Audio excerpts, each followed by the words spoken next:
Yeah, thanks for having me, and nice to see everyone.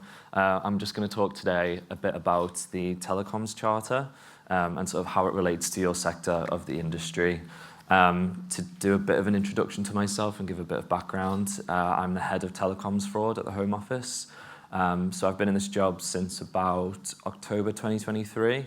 And when I started in the role, it was sort of at the time when the first Telecoms Charter was coming to an end. So when I joined, the first thing I was sort of set to do was to sort of evaluate the success of the first charter. The first charter was published in 2021, so a couple of years before I started at the Home Office, and it focused on those sort of core foundational, mainly mobile network focused issues. So things like blocking scam SMS, blocking spoofed calls, protecting victims, sharing data, that sort of thing. My evaluation of it, coming in as a newbie, was that it was broadly successful, but it was very foundational. The actions were very straightforward, and there were certain things that weren't achieved, or certain goals that weren't reached. And I just thought we can go further and faster, and we could do more. So I sort of pitched the idea of a new second telecoms charter. So I've been working on this now for what feels like a lifetime. There was a lot of a delay because obviously there was an election, and anytime there's an election, policy work gets completely suspended. So then we had to sort of wait for a new government to be elected, and then new ministers to be put in certain roles. The good thing now is we have a dedicated fraud minister who is very, very keen on the second telecoms charter, and this government views fraud as a major priority. So where we've been and where we're up to is that for the second telecoms charter, I wanted to sort of broaden its horizons, and in particularly broaden the signatories and where those kind of signatories sit within the industry. The first charter was the big mobile networks, but I've tried to extend it to sort of not just the MNOs, but more of the MVNOs as well.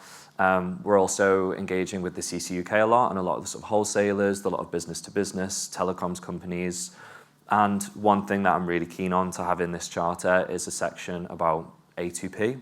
I'm very aware that obviously, I can't ask, BT to do all these big expensive things and then ask A2P companies to do exactly the same things, resource and money, those are things that we need to take into account. Same with the business to business, companies that are a lot smaller. It's just not the same thing. And I think trying to force everyone into one big charter just maybe wouldn't work. So the way I'm going to sort of lay out the charter is have a section on mobile network operators, have a section for sort of business to business, and have like a dedicated A2P set of actions within the charter. I'm keen to, that's why I'm sort of here today, is to sort of give you a rundown of the charter, where it's been, where it's at, what we're aiming for, and then hopefully when we open it up to a bit of a Q&A, you can make a bit more sense of what the charter is and what we're asking for and what we're looking to achieve. This charter, also apologies if I'm rambling, I'm sort of, I haven't prepared a speech, I feel like I've given this a million times, so I sort of know it like the back of my hand. But yeah, so in this charter, I really wanted to focus more on sort of technical solutions. So a focus on maybe like traceback, further blocking of scam texts, the introduction of VoLTE into the mobile networks, and further support for victims. In particular, customer education. So we're getting everyone to sign up to use the Stop Think Fraud campaign branding and things like that. So where does A2P come in? Obviously, A2P, a lot of stuff has been done in the A2P sector, as you all know, to prevent sort of dodgy traffic and dodgy scam texts and things like that. But I was like, I think this sector of the industry deserves its own moment to sort of be publicly acknowledged by ministers for all the work you're doing to stop fraud, to be publicly published as being under this charter alongside the rest of the industry. So we've been having lots of conversations about what would a section on A2P in the charter look like, which is why when we've been having conversations, we talked a lot about the code of practice that's in place at the moment, the MEF code of practice. So I thought, well, that's brilliant. It's enforcement, it's improving standards, it keeps everyone under the same kind of like, principle of prevention of fraud. But I thought, well, if we're going to work together and implement this into the charter, there needs to be some sort of unique selling point, and there needs to be a collaboration between the MEF and the Home Office for it to really, hold its weight within a charter with lots of other kind of very big fraud prevention actions. Which is why we've been having lots of conversations about the Ager going into the charter being basically around the MEF leads its code of practice, it develops its code of practice, it updates its code of practice, and then does its own enforcement. But what we do is we work very closely together, the MEF and the Home Office, to make sure that the enforcement is at an appropriate standard, that the enforcement is happening to a level that the Minister is happy with, and that we sort of very publicly go arm in arm, Home Office and MEF, to show how much the A2P sector is doing to prevent fraud. So that's sort of a rundown of the charter. In terms of timeline, we're currently when I say we, it's sort of me, and I've got my colleague Susan here as well. We're sort of chatting to everyone we can, speaking to everyone we can, getting everyone's feedback we can, with the aim of publishing in maybe around August or September. The original timeline was June, but given the sort of size and scale of this charter and the level of the amount of signatories and the sort of different types of signatories that we're putting in, developing actions, it does take a while, and then getting approval on those actions does take a while. So the current timeline is we'd like to publish the second Telecoms Charter, in about August, September, definitely before October. And this will sort of have ministerial sign-off, and it's all the big mobile companies, the business-to-business telecoms, and the MEF in sort of collaboration with all of yourselves. So yeah, hopefully that makes sense. Hopefully that wasn't too rambly. Hopefully that gives you a bit of a rundown of where we're at, where we've been, what we're trying to achieve, and what we want to put into this second charter. And I guess we can start questions, because I want this to be a bit of an open discussion of feedback and ideas and all that kind of thing. And as you know, we will record the entire session with this while the camera is recording right now. This is not meant to be public right now. It's supposed to be a chat with the Home Office. And we want to build this relationship rapport. Before we go into that, I'd like to underline, thank you. It was great to see the appreciation for the work you've done in terms of a code of conduct. The code of conduct keeps on changing, and we have a new version of the code of conduct for the MEF code of conduct SMS coming up right now. One important thing was included in the definitions of fraud, but not specifically highlighted, which is AIT. We'll hear more about that. So we'll try and crush the AIT challenges as well. So we really have an interesting and important step up to be done in fighting fraud in this industry. We'll keep on talking about that later. So there's a new challenge for us. If for anything that I think we should have said, the code of conduct exists, but we have not been able to use it as much. The teeth of the code of conduct, well, probably we're not as sharp as we would have liked it, or not been biting as much. Now, I don't suspect that Daniel is a beast in the room who will make it all happening.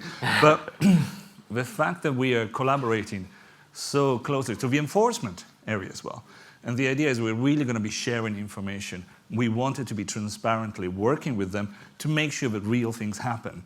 And the quality in this industry gets pushed up further. I say further because if you go back to 2016, when the first code of conduct came up, things have changed massively. Look at the positive side. But equally, the amount of vectors of attacks that we're seeing right now put everything under a different proportion. So we need to collaborate. You need to tell them and us what you want us to do as well. So why don't we start with some of those questions if you have.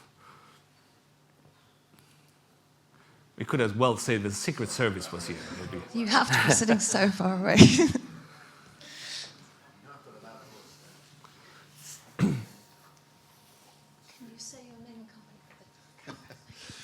Hi, it's Tim Maud from XConnect, also Vice Chair of the MEF board. So I have a lot of involvement in exactly what you've just been talking about and very much aware of the discussions that took place. But I think there's a sort of a question that many people would ask here, which is, the MEF code of practice has been voluntary. It's been almost guidance. There hasn't been any kind of mandatory aspects to it. I wonder whether that's something which you see changing as this becomes a Home Office code of conduct. Does this start to become mandatory, a requirement? Yeah, I think the core kind of principle of the charters is that they are voluntary industry action. So there's never going to come a day when we as the Home Office, enforce that everybody has to do this. I think it's important for us to kind of have everyone sign and voluntarily complete these kind of anti-fraud measures. At the end of the day, there's no way that I can sort of force anybody to do anything really, unless I implement new legislation or new regulations, and that takes a long time. So we see a charter that's completely voluntary as the most efficient and sort of time-effective way of preventing fraud in as quick a time as possible. I guess in terms of it becoming mandatory, I don't have that kind of lever to pull. However, I think that the current fraud minister, Lord Hanson, is very keen to be very involved in this. And one thing we've discussed is that we could have sort of regular meetings in person with the minister to sort of go through, okay, this is everything we're doing in this sector of the industry, this is everything we have done, this is everything we've enforced, and this is everything that we're developing for the future. And I think just having that engagement with the minister in and of itself creates, I think, a culture of engagement with the code of conduct. So, yeah, it won't be made mandatory from our side at any point, but yeah. I think this is probably more of a personal opinion than either of the organisations I represent, but I think it's a fairly common theme. I think that's very welcome. I think the one thing that we're looking at here, and the reason why there's been a code of conduct for quite some number of years, is that this is seen as self-interest. Us as an industry, we need to do this. We've almost got no choice. So, it becomes an internal mandatory thing rather than an externally applied. And that seems a much more attractive proposition. Yeah. Thank you. And one thing that we were discussing with Daniel through the code of conduct, the fact that legislation has got its time, but it's got a clear mandate. Sometimes difficult to interpret, but we'll come to that. But the questions of our code of conduct, it can be changed fast and quickly as things happen in the industry. And that's where we'd like to invite everybody of you to think what else needs to be in there, what other interpretation needs to be. And as you know, the analysis for the code of conduct implementation, there's an entire chapter who manages it, who says what's right and wrong. And what we wanted to do is to have a Home Office represented. So whenever we're going to have a dispute in the code of conduct, we will invite the Home Office to represent that. There are multiple people that are there, including other associations. Read it again. We want it to be very neutral and transparent. But the question is, sometimes we're talking about very technical and very commercial things that external to this industry would make very little sense to a legislator to understand the ins and outs. But you can make it fair. You can make it protect your customers as well as the end users by working together in a code of conduct. So definitely, if we fail that, I think the only way that will be left, but it will be by legislations. And in that case, it will be a big hammer, sorry for the legislation involved, a big hammer saying black or white. And we have seen it in other situations. We've seen, I think we might have Ofcom in the room as well. But Ofcom has recently mentioned on global title as well, a very black and white situation. It pretty much is, we won't let you use global titles because things that are happening there are not very good. So we've got Nick and then James. Oh, we got more questions. Yeah. Good. So perfectly with, please come and engage with the code of conduct. That's my message. And make it easier for you, but easier for us to fight the fraudsters. Who do we have next? Me. Hey. Oh, it's Nick. Yeah. I can see. Oh, that Nick. Nick from MEF. So, Nick from MEF. And Daniel, thanks for the presentation. And I just want to comment on Tim's question around mandatory code of conducts. And maybe not so much a question for you, but more of a comment and more of a question for the people in the audience. And I'd love to get some feedback on this. One of the inputs we get from our members is around how does the code of conduct have more teeth? How does it become more effective?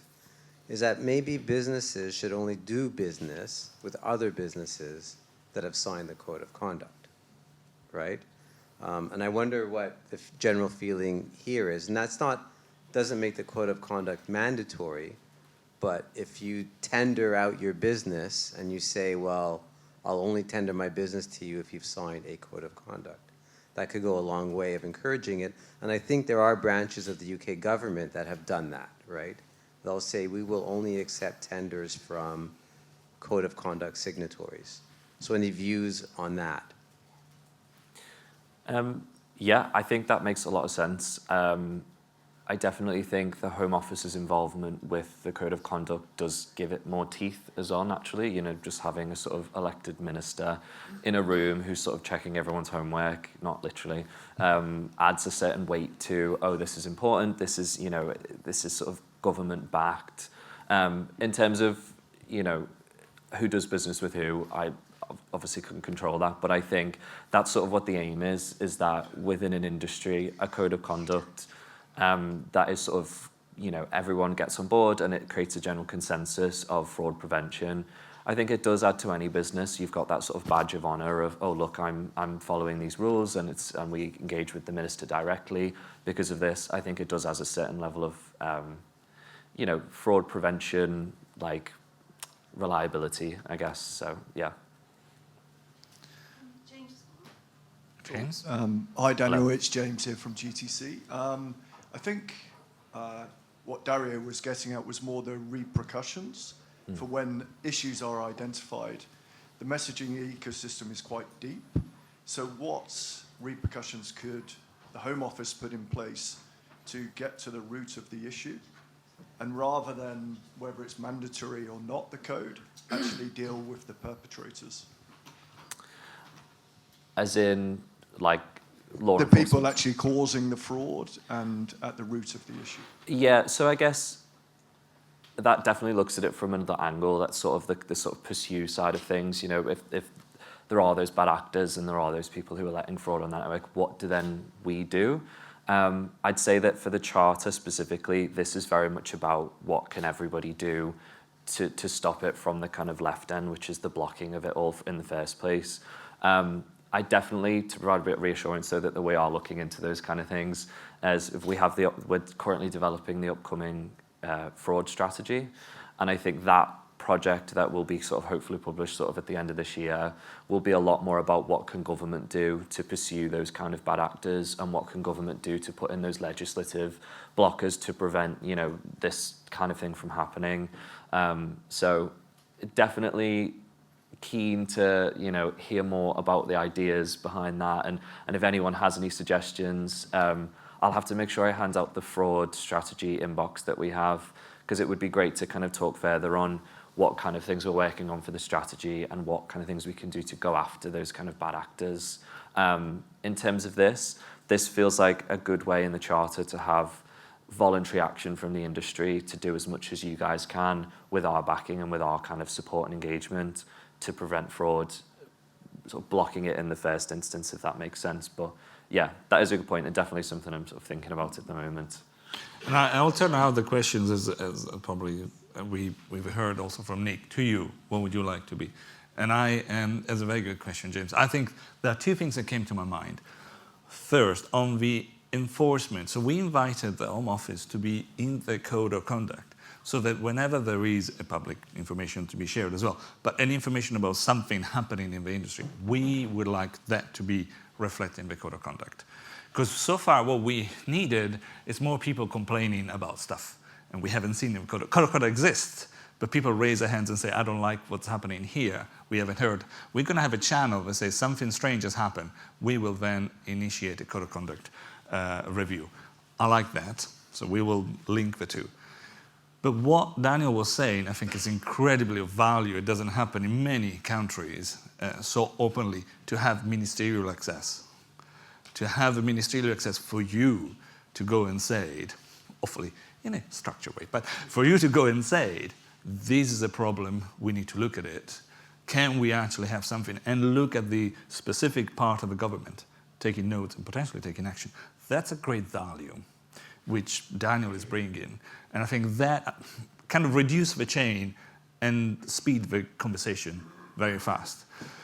So that's where I say this could be an interesting model in other countries as well, because I wish we could have similar high-level access in many other countries about such an important topic as cybersecurity and attacks. So you are the experts. You probably know what's happening out there. Definitely a lot of people don't. Speak up. Say it. Sorry, I'm talking a lot. Am I talking too much? No, that's fine. Just to add to the point that you just made, I think that's a really good point. I think our approach from a Home Office perspective is about prevention of those bad actors and people letting traffic on the networks and stuff. I think the kind of USP of this action going into the Charter is that enforcement element, and that's obviously, as the Home Office, we love the word enforcement, but it's a really kind of vital part of this collaboration and what we're working on at the moment. If there is that enforcement process happening with the code of conduct, and we as the Home Office can have access to that information and we can have input on that information, we also have the connections to law enforcement. We work very, very closely with the NCA, like the National Crime Agency and the National Cybersecurity Centre and GCHQ. We work very extensively with law enforcement. So if we're having those kind of like, oh, okay, something criminal's happening, it's a linking up of the MEF to the Home Office to law enforcement. I think that enforcement angle is really what gives this teeth. I didn't want it to just be, oh, okay, the MEF has a code of conduct, chuck it in the Charter and just leave it as is. I think adding, the kind of connections that we have and the priorities that we have and that collaboration is what really makes this a really unique and like useful action to put into the Charter. So, yeah. We're going back to team, but we also have John over there. Do you want to go to John first because it might be? No, it wasn't. I'm okay. Sorry. It was just scratching his head. I'm look after you. You see, each one. This is a bit of sorry, it's Tim again. This is a question prompted a little by an article which I think went out maybe yesterday or this morning, which Dario had put about what had happened in Turkey, where it sounds as though the kind of regulation and the approach to some of the problems they've been having has gone down almost a GDPR, a privacy track, as opposed to a telecoms track. It appears that is the way that they're tackling a lot of the problems, by putting it all around privacy. Now, I kind of look at GDPR and, 10 years ago, it was the main subject. Everybody was talking about it. It was the key to everything. It seems to have gone very kind of quiet in that area. And I was wondering whether you had any comments about that, kind of whether the sort of privacy and cybersecurity aspects, you see any change in their position or their importance in kind of what we're dealing with exactly these problems, fraud in telecoms?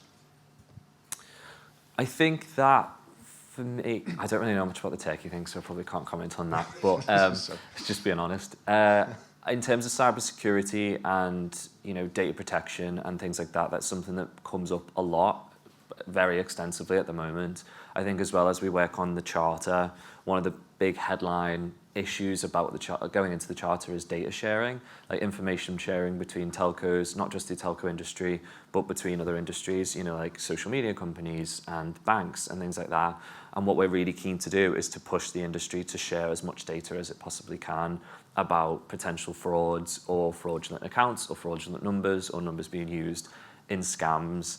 And the big kind of obstacle for that, I think, that we run into is the GDPR side of things. There's concerns amongst telcos that, are we allowed to just share everything? The comment that we've come up against is, well, we don't just want to dump it all in a lake and let people go fishing. So I think as we've been developing the Charter, it's vital for us to have enough direction and enough specificity that we are discussing in detail what the use cases for sharing data are. We can't just say, share data and that's that. It needs to be, why are we sharing data? Whose data are we sharing? What is involved in that data? Obviously, as the ICO says, if it's data relating to fraud, you're allowed to share it completely legally. But there are still a few sort of slight concerns among the industry of what can be shared and how do we share it. So that's definitely something, as we've been developing the Charter, that I've had to kind of convince people to and jump over that obstacle is it's that toss-up between security and data protection. But I definitely think that in the first Charter, the the data sharing action wasn't completed, and it didn't really go very far in terms of the actions that were undertaken by the industry, particularly the mobile industry, which is why I think the second charter has come about. I think the consensus has changed among the industry, and as things like thoughts about GDPR go a bit quieter, focuses on cybersecurity and telecom security kind of come up in the priority list. So I think at the moment there is a big kind of focus on fraud prevention, cybersecurity, and that sharing data within that is a lot more kind of acceptable and required, and there's a lot more of a drive for it. So I'm hoping that in this new charter, data sharing being the sort of big headline issue, will help us kind of move on from the fears around GDPR. And that's it. I was going to put the word nervousness, because I think what we're seeing is that those who have the data are very nervous because they know what the penalties can be, and that is causing them to be very reluctant to actually go through a process. So, and I have to say, from a very practical level, we're finding it, as you said, relatively easy to share information about the bad stuff, but it's incredibly difficult to know whether you can share data about the good stuff. And when so much of the advice in the cyber world is about understand what is good, not if it's not good, then it's probably bad. And that's incredibly difficult if you can't actually share the data about the good stuff. So I think that clarity and taking away the nervousness is absolutely what is needed, but with a set of very clear guidelines as to how that fits, and that gives that clarity to the lawyers who tend to be the very reluctant ones to let go of this stuff. Yeah, absolutely. And we've been working a lot with Ofcom, who've drafted a sort of letter of reassurance to the big mobile networks to say you can share data and you should share data. I know there's a concern about, should you block a call or do you need to connect that call? But Ofcom have reassured us, and I've reassured a lot of the sort of big mobile signatories that you should be sharing, even if you think, ooh, you're better off sharing it if you think it's fraudulent, or blocking it if you think it's fraudulent. So, yeah. And maybe I don't want to add topics to your list of things to do, but I think the good impact that you brought last time for the Telecom Charter, I remember, was a meeting where all ICO was there, Ofcom and everybody else, and showing these, we're all in this together, and a clarification that you should be sharing information wherever there is a potential, the bad stuff in terms of things. Now, interesting now is the good stuff. Can you share some of the good stuff as well? That's probably a new chapter for you to discover right now. We have Lee, okay. Lee, Hi, introduce yourself. Yeah, Lee Suker from Cinch. So sort of switch gears to talk about the UK numbering plan. A lot of fraud involves operators in Jersey, Guernsey, Isle of Man. They're self-governing Crown dependencies. Are they going to form part of your proposed charter? So this is more focusing on mobile networks, the companies that operate within the UK. I guess if companies do operate in those areas, what they're committing to should apply to their entire kind of output.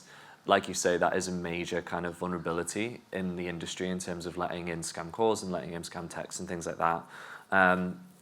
Definitely what I'm thinking about at the moment is what legislation can I bring in the next 2 to 5 years that can really kind of block up those vulnerabilities. So in terms of the strategy, what I'm thinking about now a lot is, who falls under current telecom security regulations? Does RCS fall under that? Do companies like WhatsApp fall under that? Do, over-the-top services fall under that? Why are some people offering the exact same service as a telecoms company and yet aren't covered by that legislation? I'm thinking a lot about VoIP servers and how they are a massive vulnerability. As we move more exclusively to that being the form of calls coming into the UK. So at the moment, I obviously can't say I'm going to put this in the strategy, I'm going to put this legal in the strategy. Things need to be approved, but I'm definitely thinking a lot about, in terms of internationally, or not even internationally, but just sort of offshore operations. What legislation can I put in that really kind of like closes up those gaps that we currently have? Because I think we can do all the voluntary action we would like, but if a call center in India is able to bring a call into the UK via a spoof number, via a VoIP server, then what's the point? So I think it's about that kind of like mix between voluntary industry action and legislation. And I think in terms of that, legislation is definitely what I'm thinking about at the moment, and we're sort of working quite extensively to develop what that would look like, before we publish it in the strategy later in the year. And for our international people, so we have effectively different countries. The crown dependencies are separate from the UK, but sharing the same +44 numbers, which is, so that potentially creates additional challenges in coordination for you. And I'll let the Home Office manage in that. The good news, we'll hear more, is we've been actively involved in fishing a list, so we are now talking directly to some of the, I say, semi-regulator. I think the setup of the Crown dependency is slightly different. So if you have a need for channels, we are having discussions right now. You'll hear more about the sender ID announcement. We're now working in the Crown dependency in those islands as well. So do let us know if you have questions. And I can sit there. Okay, we're working. Oh, but you are. Yeah. Dave. Oh, thanks. Yeah, you always DCB? manage to gloss over. Hi. So DCB from Vonage, and from what you've just said, the answer to this might be don't know. But how are we planning to, because the ATP industry is evolving and has been and is gathering pace and is speeding into an omni-channel world with WhatsApp, Signal, Telegram, indeed RCS, which we'll no doubt talk about today.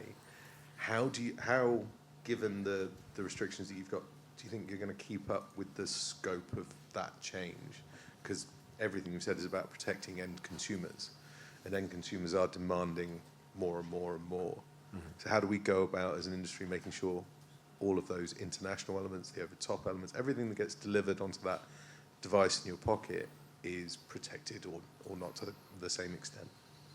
Yeah, that's a really good question. It's something I've been thinking about a lot. And as I've been developing the charter, definitely getting a clear image of is that it's not just telecoms fraud anymore. It's, it's online, it's tech, it's, banking, like it's any form of communication that we have these days. It can be used for fraud. And the problem is that those elements are now so intertwined. You've got a phone that is receiving RCS, but you might not even realize, and you might think it's an SMS, and then you can't actually report RCS to 7726, so that's a big problem. And then, I was at, I probably shouldn't say, but... no, go on, do. Say it. I was at a meeting where we were discussing online advertising and where all that fraud comes from, and there was this huge big diagram on the board, and it was like, okay, well, you go on the internet and you click through to a random pop-up ad, and then that links back to all kinds of different companies that have set that system up, and then what that links back to is then a call center, and they will it's such a wild, blurry ecosystem of different technologies that link in ways you wouldn't even realize. So I think in terms of the challenge that sets us as policymakers in the Home Office is that we can't work in silos. We can't say, well, I'm the telecoms team and he does online and they do finance. It needs to be that we work so collaboratively together and that we realize that we're all working on the same thing, and that as we develop policy and we develop legislation, to go into the new strategy or develop actions to go into the charter, that I'm thinking constantly about don't limit it to telecoms or don't limit it to just A2P. Like everything is so interconnected. So that's what I'm trying to do at the moment as I sort of develop actions for the charter is, for example, in the early stages of developing it, the data sharing action, a lot of that was, okay, we want telcos to share information with other telcos so that you can all stop telcos fraud. And as it developed, it was like, oh, that's a stupid thing to say because, well, that links into, banking and finance and it links into online. So developing an action that can be hooked onto all of those different industries and that doesn't limit telcos from sharing with any particular industry and knowing that that's the way forward is, I think, really essential. And as I develop legislation to go into the new strategy, thinking about, okay, how can I, amend certain existing legislation to bring certain tech under one umbrella, to sit with telcos technology without kind of excluding it from other things. It's like a really complicated, jumbled mess of industries, as is, it's just the evolution of technology. So I think it's just always being aware that it's all interconnected, and we just have to think about, those links between the different industries at all times, really. But yeah. I mean, I think a lot of the members of MEF are expanding their services, expanding the channels, expanding those interconnections. So they're sitting over a huge amount of that interconnection. So is there a case for our code of conduct being expanded so best practices across multiple pieces rather than as focused on messaging as it is? They're good questions. In fact, let's invite you to discuss. And I'll tell you only the history. So you have the members, you change it. So the original SMS, it was meant to be SMS first because it was an issue. But then when we had RCS, we were asked, should it be SMS and RCS? And eventually, we were told by the group, it says, the good thing about the SMS code of conduct is very specific and reports back to the implementations of the SMS. Now, then we came to the idea that we should be overarching principles and implementation. So it could be an SMS code of conduct, there should be an RCS one, because we want to be not just apple pie statements. Let's be good. We wanted to go straight to this is how you should be doing it, this is not how you should be doing it. And they change it. So that's the only reason for not my decisions, but the committee to say we're going to keep an SMS. Well, eventually we're going to have an RCS. We did create the RCS best practices, soon to be updated, and the view was the RCS best practices were going to become a code of conduct, but the RCS never solidified. Now, equally, well, we'll talk to Nick. We're now hosting, because we have a mobile ecosystem forum, you say, so that's generated a few concerns in the industry, but we are welcoming WhatsApp. TikTok is our member. Google is our member as well. So we got a series of OTT. Viber is our member. So we would like to make sure that those principles are equally applicable to things that, in the eye of the consumers, are the same. Each one of them would have a different implementations. And being OTT, we are not talking about a collective action sometimes, but we might have a one-to-one discussions of what they are doing. So. Well, DCB, you just put yourself in that committee, I think. I mean, I'm absolutely, so as RCS potentially takes over from SMS, the important thing is to learn all the lessons that we've got. And I think the Charter has been successful in terms of SMS, but as we're evolving, I think that has to expand. It might not be one set of regulation or one set of guidelines, but those overarching principles and lessons need to be expanded across communications, because as you say, an end consumer doesn't differentiate. Am I getting something dubious arriving in my pocket that I have to read? And I'm like, I'm not sure that that's who that's from, or I'm not sure that that's legitimate. So as an end consumer, I don't care that there are different channels and multiple ones. I'm responding to what's arrived in my pocket. And from my point of view, or end consumer's point of view, my mobile network facilitated that. Mm-hmm. And there is one more comment that I'd like to say. We've been approaching different topics almost, but in almost the same way, because what the committee also thought that on top of the different channels, we might want to specify feedback, different code of conducts for different requests for mobile operators, for the A2P players, for the business, for the wholesalers, as well as the business and the enterprises. Different level of requirements, which one of them would be, I will only pick, for instance, for the enterprises, channels which comply with this.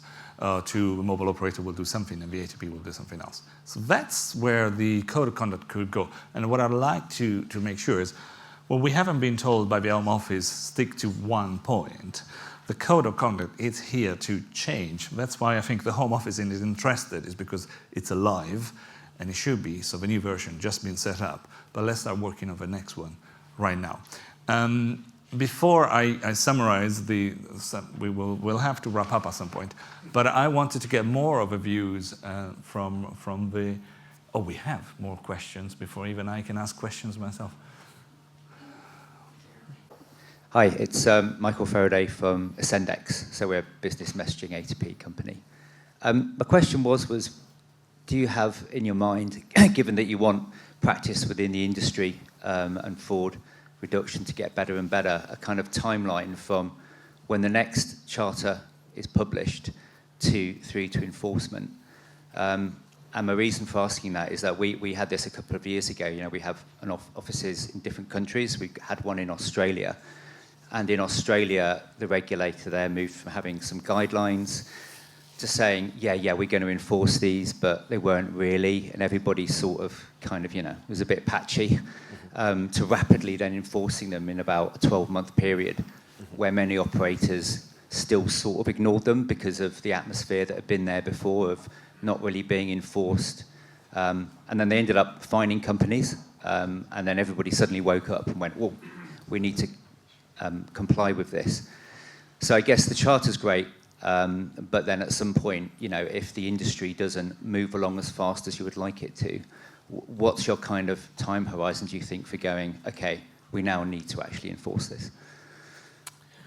I think that's a great question. I think in terms of publishing, when we sort of publish in a few months' time, the aim would be to sort of be quite agile and develop it as it was moving along. So it's been published, let's now collaborate on developing some sort of enforcement plan. And that would be the action, is that the code of conduct already exists, but that we know that it's being developed and that enforcement is happening. It's hard to sort of put a date on, okay, if it's not being done by then, we will then do this.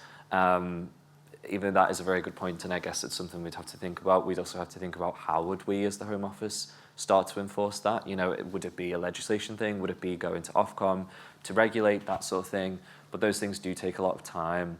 In terms of the timeline for the Charter, they usually run for about 2 or 3 years. I think at the moment we're looking at a 2-year timeline for this Charter. So it would have to be that, you know, once it's published, work starts immediately on developing that plan for collaboration between us on enforcement and development of, you know, an updated code of conduct and things like that. You know, if at the end of the 2 years nothing's being done, I guess that's when we would think about, oh, okay, what's the next step then? You know, if this Charter, after its 2-year lifespan, hasn't made an impact in the A2P sector, then we would have to think about, okay, what's next? So, yeah, I don't kind of want to say 2 years and then like that's the answer, but it's more we'd have to sort of work together and collaborate and move forward through the Charter process to really figure that out. That's something, as you know, the Charter is still being like drafted at the moment. Also, anybody who wants to see the current drafting, happy to sort of, you know, send you a version of it. It still needs to sort of be agreed by the mobile networks and by sort of business providers and things like that. But happy to, you know, as you are obviously MEF members and we're working with the MEF, happy to sort of share the A2P action or the rest of the Charter and stuff. We are currently developing specific timelines for each specific action, you know, contribute to a development of a traceback scheme and implementation of VoLTE on the networks. We have to really work together with the mobile networks to determine how long is that going to take. Like I say, obviously this is a completely voluntary Charter, so we can't say, you have to do this in this amount of time. It's more, we have to say, we are going to sort of mark your homework in a year's time and see where we're at, and then after 2 years, see where we're at then. And then at the end of that 2 years, at the end of the Charter, we'd have to evaluate and see what was done and what wasn't done, and then build sort of new, I guess, legislation or regulation from there. So, sorry, that was a bit of a non-answer, but yeah. Hello, I'm Nick Applegarth from CK Hutchison. You'll know 3 UK, which is one of the brands that we have around the world. Most of them operate under the brand 3. It's brilliant to see this level of engagement in the UK with the Home Office. I guess my question, Dario, to you is whether you see the same levels of engagement elsewhere in European countries, just to hijack for a second the conversation to move outside the UK. This is a good question. First, it's our fault for not having a knock on doors and enough. But we are now seeing in some of the markets we are active as well. I would say Ireland, I would say Spain, potentially recent conversations, Italy might have taken a bit longer via Ager, but we are definitely seeing an openness. Historically, and I'm not just saying for the Home Office, but also the role of Ofcom, in Europe, the liberalization and telco regulation started from the UK. So there's always been a tendency to look at what Ofcom does, let's say. So naturally, we will see these potentially as a first step in other directions. So we'll be very welcome to go and find. And also we'd love to make sure that the conversation keeps on flowing across all of these countries. So right now they're all very specific. I should say there have been additional chapters, probably I should say Brexit made an interesting development on some of these areas. So I can see that some of them are looking more specifically at what they're doing. I should probably say ACMA will hear it. So in Australia, we have a dialogue there, and a special dialogue. What they're doing is very separate. I think the FCC also very separate right now of what the conversations consultations. We don't have conversation with FCC, let's say, even if we have a good relationship with the different senior maybe. So Canada will be the other one, and I'll just mention because we are in Canada, and with the CTA we also talk. So out of those countries, they don't all follow your map within, but there are some of those countries that do follows, and I would say also for the Nordics, where we are active in those areas, we are having an event with the Nordics, as you know, their regulators take part. There's also collaboration across some of them, I should say. So those are the main areas where we can see a repercussion, but I would say immediately. The guy in front of you, which you know very well, Nick, is managing these, and you'll hear also from Stefano from this other side, from both sides, that we are trying to get those activities to be more common. And these, as I mentioned before, I think it might be a template to follow, but Nick, as we were saying, it's probably the beginning, and we need to learn as MEF. You need to tell us also where we are needed, where we should be looking at, knock on our door, raise questions. And one thing we're going to try to do much more is being able to at least pinpoint all of those conversations happening, because in one single place, we're trying to get all the consultation. Now we're really growing a lot. That's a plan also we're having from MEF, from Nick. So soon you will see that everything that is consultation on regulations on mobile worldwide will be in one page on our website for members. I hope it was an answer, but I think it's almost. Emanuele Vadilonga from Bandwidth. Daniel, thank you very much for the open presentation. It's been very, very interesting, very useful. You clearly said, there's a lot of coordination with Ofcom and other departments, and that's very important to hear. So there is not going to be any, anyone going in different directions. I'm interested. I'm going to use the Australian ACMA example again. As you mentioned, there's going to be a strategy. You mentioned the whiteboard and realizing how complicated it is when you start looking at fraud happening in all other sectors.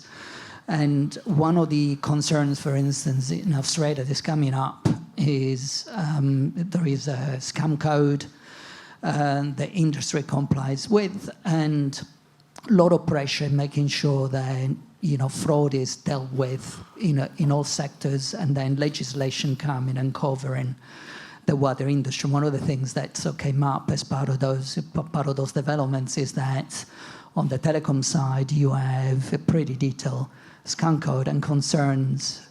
What does that mean if I have then additional legislation that covers all sectors that may require me to do even additional things and then potentially lead to difficult situations. I may not be in compliance with the new national legislation on fraud if I comply with the industry regulation. I'm assuming you have all sort of those internal conversations internally already. What does it mean if we do an overall strategy covering everyone, and how do I make sure that those that are already doing things don't find themselves in a difficult position? Yeah, that's a really good question. I think that any sort of legislation that we develop, we would do sort of public consultations, and we would always kind of reach out to the whole industry and say, if we did this bit of legislation, if we amended this, act to include this tech in telecoms security legislation or whatever that may look like, we would have to sort of intensely engage with you all and say, okay, well, if we were to do that, how would that affect your business? How would that affect your operations? And that sort of thing. And we would never introduce legislation that sort of negatively affected business. I think that's sort of a massive aim of the current government is, growth. not just fraud prevention, but growth also has to be a kind of massive consideration. So any legislation we develop would have to be developed in tandem with industry to make sure that we're not kind of like stepping on people's toes or affecting people's businesses, that we would take sort of major precautions to avoid that. I think any legislation that I'm considering at the moment would less be about kind of business operations, the way businesses operate, but maybe more giving law enforcement more powers to pursue bad actors.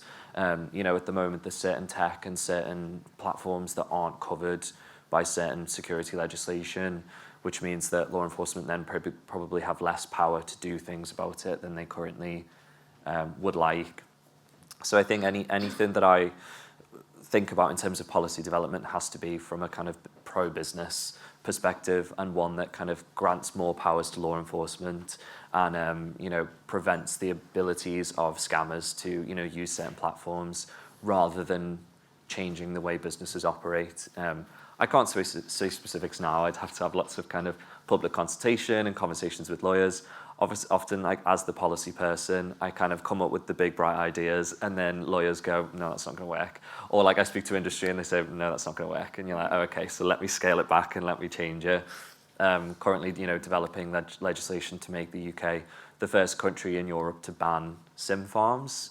And although that's like, okay, brilliant, it's a bit of a minefield. And then it's when you start developing that legislation that you realize, oh, there's so many business carve-outs and there's so many specific ways of wording that we have to do it to make sure that we're not impacting businesses and we're not kind of impacting the people who we don't want to impact. So yeah, definitely that's a major consideration when we sort of are thinking about what to go in the strategy here.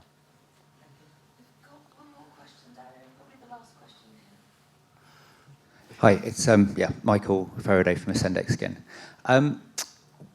For the new sort of charter, what kind of barriers to entry to bad actors do you see as going in there? And by that I mean, obviously everybody here in this room is a good actor and we can do more to prevent fraud. Mm-hmm. But then the main thing is about stopping the bad actors, obviously sort of doing it in the first place. Mm-hmm. And if they can see maybe what could be coming down the road in 2 or 3 years in terms of legislation, mm-hmm. it tends to hopefully put people off if they can see what's in a charter, mm-hmm. which might form legislation that, and in there could be quite big technical barriers to sort of entry in terms of, them trying to impersonate, set up bad acting A to sort of P companies. Mm-hmm. And I wondered, are those going to be, is that a consideration for what you're building into the charter, which inevitably means setting quite a high bar for sort of good practice?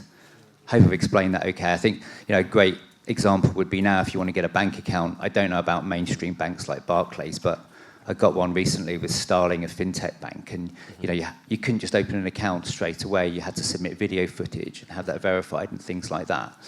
Mm-hmm. But yes, I just wondered, what about the barriers to entry that you might be putting into the code to bad actors? Yeah, absolutely. That is a great question.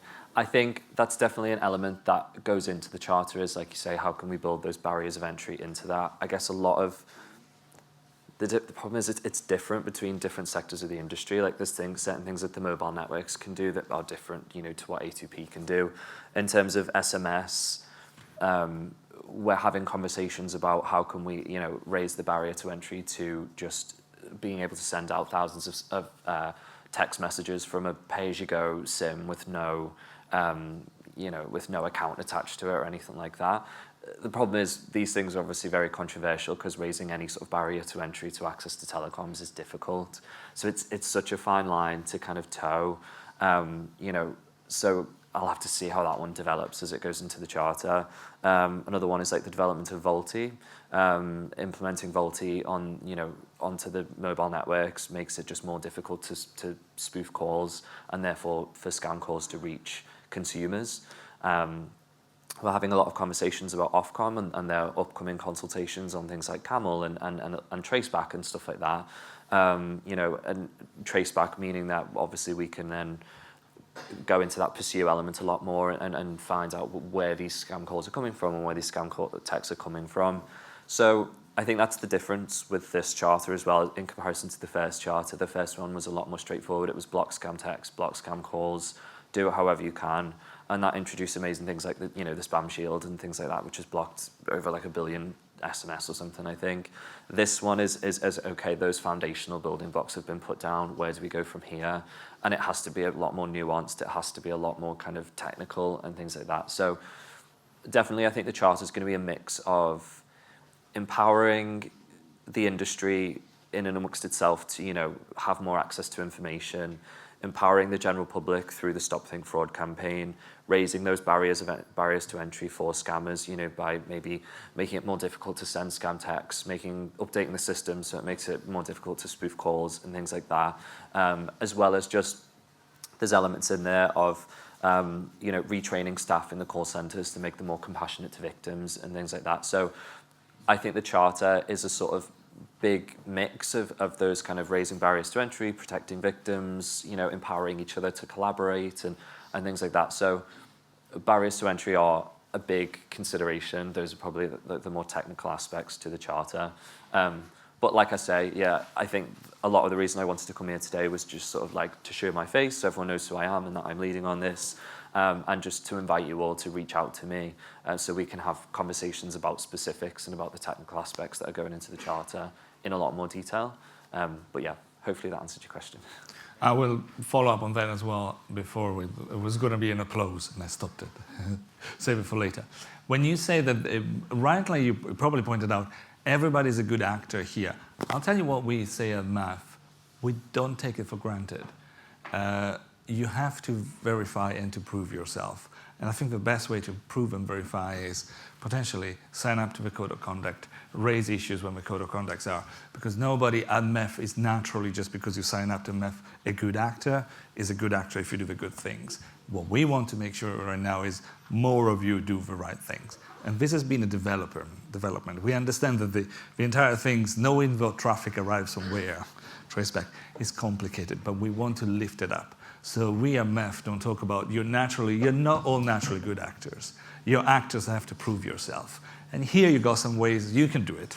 And as the time runs out, first is I wanted to show up, we've got a different pictures of Daniel. It looks a different background. You look a bit different there again.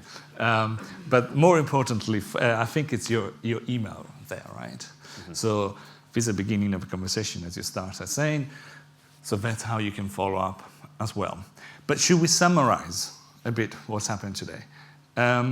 Should I let you summarize? And I do summarize it because I have some actions in my mind. But your final message to this audience, yeah. What would that be? Okay, yeah. To summarize, just thank you all for listening to me today. I'm sure I'll meet a lot of you throughout the day. Keen to meet a lot of you throughout the day. Like we just said, there's my email. Don't forget the number 1. Very important. People always forget the number 1. The original Daniel.Ager was me because I worked at the Home Office like 5 years ago and then left and came back. Anyway, just don't forget. Just don't. Double act. Yeah, I'm not allowed my original email, but just don't forget the 1. But yeah, I'm super keen to have lots and lots of conversations with you all. I'm keen to, as I develop, you know, the rest of the charter, and that as we work together more, Home Office and MEF, on developing this sort of A2P specific action about the code of practice. Keen to have everyone's feedback, keen to speak to as many people as possible. And yeah, hopefully I wasn't too rambly today and that it makes sense. But yeah, thank you all for having me. Well, thank you.